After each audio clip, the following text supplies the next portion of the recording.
Welcome back to the deep dive. I have to say, I've been looking forward to this one all week. Me too. Usually we're here tearing apart semiconductor supply chains or, trying to figure out if a sauce company is actually making any money. But today That is different. Today we are talking about a company that is, it's essentially the emotional soundtrack to pretty much everyone's childhood. It is arguably the most famous business in the world. And usually when you talk about this company, you're using words like magic, nostalgia, dreams. The happiness. Right.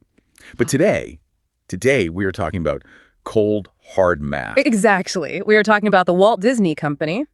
And we've got a massive stack of reports here. We're talking AI, executive summaries, technical analysis, and a really rigorous Buffett-style valuation that breaks it all down. And the central tension in all of this paperwork is just fascinating. It really is. It basically says Disney is a wonderful business, maybe the best brand on earth. But right now it is operating with mediocre economics. And that's the classic distinction that trips up so many investors.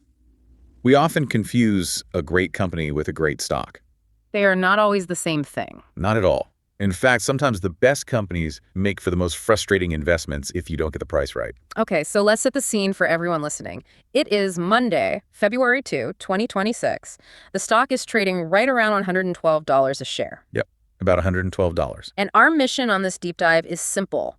We need to figure out if the House of Mouse is a buy, a sell, or a hold. And we should just get right to it. I don't want to bury the lead here. We've gone through the research, we've looked at the bull case, the bear case, and the verdict from the research team is a definitive hold. That's right. And I know for a lot of people, hold feels like a non-answer. It does. It feels like the analyst is shrugging their shoulders and saying, I don't know, ask me next week. Yeah. But in this case, hold is actually a very specific, active strategic stance. Yeah, the report uses a baseball analogy that I actually really loved. I saw that. It calls Disney at $112 a curveball on the corner. Exactly. Imagine you're at the plate. The pitcher throws this wicked curveball that just barely catches the outside edge of the strike zone. Okay. It is technically a strike. It's a good company. Yeah. But it is incredibly hard to hit that pitch for a home run. Right. If you swing at it, you're probably going to ground out to second base. Or just stand there and you might strike out looking. So you're in this weird limbo where the quality of the business prevents you from selling, but the price prevents you from buying. Precisely. Disney at $112 is that curveball. The business quality, the IP, the parks that prevents us from saying, sell. You don't sell a business this durable easily. But the lack of a margin of safety prevents us from screaming buy. Okay, margin of safety is a huge concept we're going to unpack later because the math there is really, really eye-opening. It is. But let's start with the optimists. Let's look at the risky bull case. Because if you just look at the headlines from the last 6 months, it feels like Disney is back in a big way. There is definitely a strong narrative for the bulls right now. And they've even given it a name. They're calling it the streaming harvest. I like that because for the last 5 years, all we've talked about is the streaming wars. And that sounded exhausting. It was exhausting and it was unbelievably expensive. The streaming wars were basically Netflix, Disney, Amazon, and everyone else just lighting billions of dollars on fire. All to get subscribers through the door. It was growth at all costs. Profit didn't matter, just the sub count. But the data from fiscal year 2025 and the first quarter of 26 shows a major pivot. It's a complete 180. They aren't just growing anymore. They are harvesting profits. How many subscribers now? Between Disney Plus and Hulu, they've reached about 196 million. That's a massive number, sure, but the number the bulls are high-fiving over is the operating margin. Yeah, I saw this. Direct-to-consumer operating margins hit 8.4%. Which is a massive swing. Remember, just a few years ago, that number was deeply negative. They were losing money on every single subscriber. And now, for every dollar they bring in from streaming, they keep 8.4 cents as operating profit. That proves the business model actually works. It proves streaming isn't just a black hole for cash. And that profitability flows into the single most compelling argument for owning Disney right now. Which is? The explosion of free cash flow. This was the number that made me do a double take. We're looking at free cash flow nearly doubling, right? Yes. In 2023, free cash flow was around $4.9 billion. For 2025, it's projected to be around $9.8 billion. That is a lot of cash. For those listening who might not look at balance sheets every day, let's just clarify why free cash flow is the magic number here. Sure. Why not just look at revenue? Think of revenue as your gross salary. It looks impressive on paper, but free cash flow is what's left over after you pay your rent, your car payment, buy groceries, and fix the leaky roof. It's the money you can actually use. And with $9.8 billion. With that much excess cash, a company has options. They can pay down debt, or, and this is what Wall Street loves, they can give it back to shareholders. And Disney is opening the checkbook again. Big time. A $7 billion share buyback plan and a 50% dividend increase. So shareholders are getting paid. And it feels like the creative engine is working too, right? I mean, 2023 was rough for movies. Lots of flops. Yeah, it was bad. But recently we had Inside Out 2 and Deadpool and Wolverine. That's the Disney flywheel we always talk about. And it's really important to understand the mechanics of this because it's so unique to Disney. How does it work, practically speaking? A hit movie drives the theme park visit. The family watches Inside Out 2. The kid falls in love with the character Joy. So the parents book a trip to Disney World to see the Joy mascot. Then they buy the Joy plush toy at the gift shop. And then they go home and subscribe to Disney Plus to watch the movie again. So when the content engine is broken, the whole flywheel just jams up. Exactly. The bulls argue that with Inside Out 2 and Deadpool, the engine is fixed. The flywheel is spinning again. Okay, so that's the bull case. We're swimming in cash, streaming is profitable, and Deadpool is saving the box office. Sounds pretty good. If I stop reading the report right here, I'm buying. Why on earth is the verdict hold?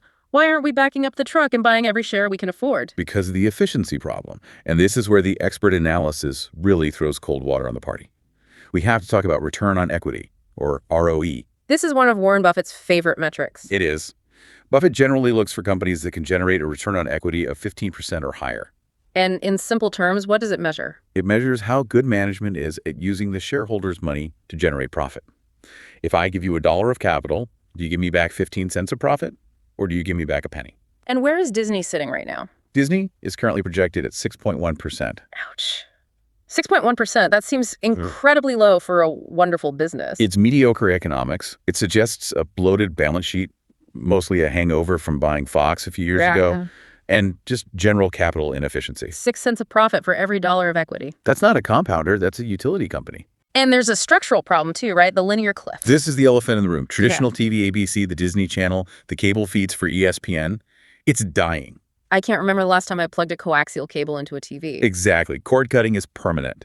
For decades, those cable fees were easy money. High margins, reliable. And streaming is hard money. You have to fight for every subscriber every single month.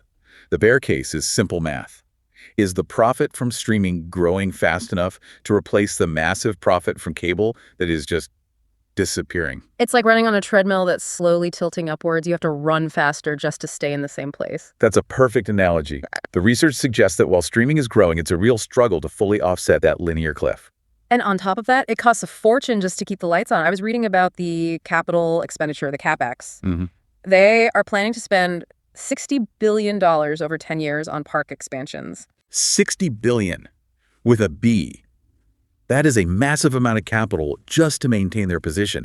And the scary part is they have to spend it. Because of the competition. Because there is a shark swimming in the water right next to them. Universal. Right. Universal's Epic Universe opened in 2025. And it is a legitimate competitor. This isn't just a small side attraction. It's a massive state-of-the-art park. So the bear case is that it will cannibalize Disney World attendance. It has to, at least in the short term. Cannibalize? You mean steal their lunch? Exactly. If you're a family planning one big trip to Orlando, you have limited time and limited money.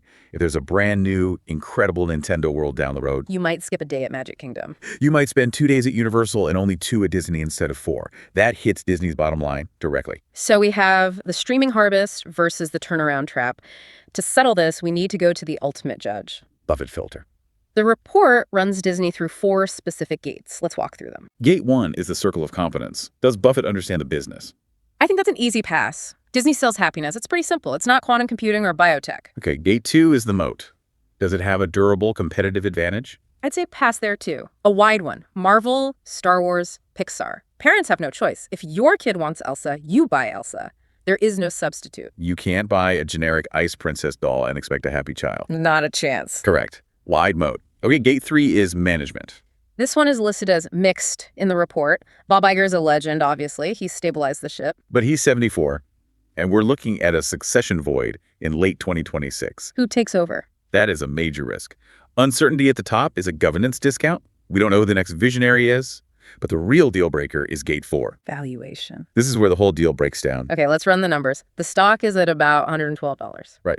The bull target pricing in perfection, efficiency gains, everything going right, is around $136. And the bear target? The bear target pricing in the risks of the linear cliff and park competition is around $85. So at $112, if I'm wrong, I could drop to $85. That's a 24% loss. If I'm right, I go to maybe $136. Which is what, a 15% gain? Yeah, about that. The asymmetry is wrong. You are risking more than you stand to gain. Yeah. A value investor wants a margin of safety. You want to buy $1 for 50 cents. And right now, at $112, you're buying $1 for. But $1, maybe $1.10. That brings us back to that baseball analogy, the fat pitch.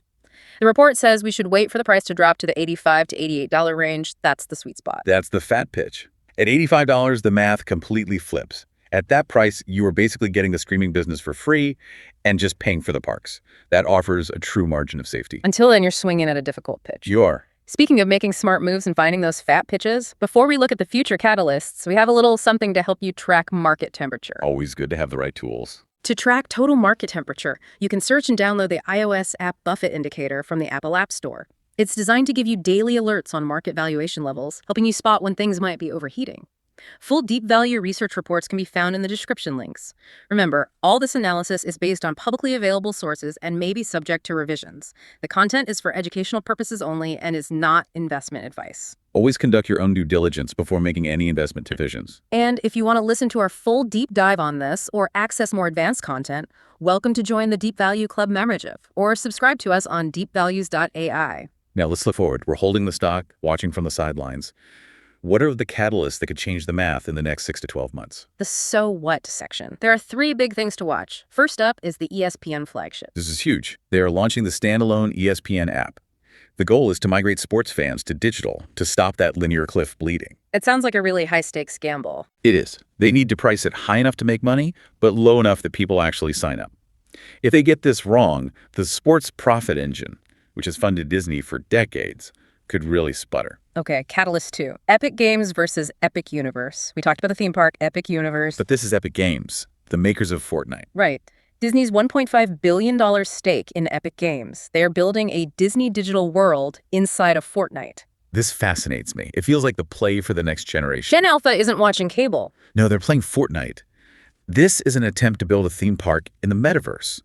If this works, it opens up a high-margin revenue stream that doesn't require building physical roller coasters. It's the digital future of the flywheel. You could be. And the third catalyst brings us right back to the boardroom. Succession. Mm-hmm. Bob Iger is expected to step down later in 2026. And the stock is going to carry that governance discount until we have a name.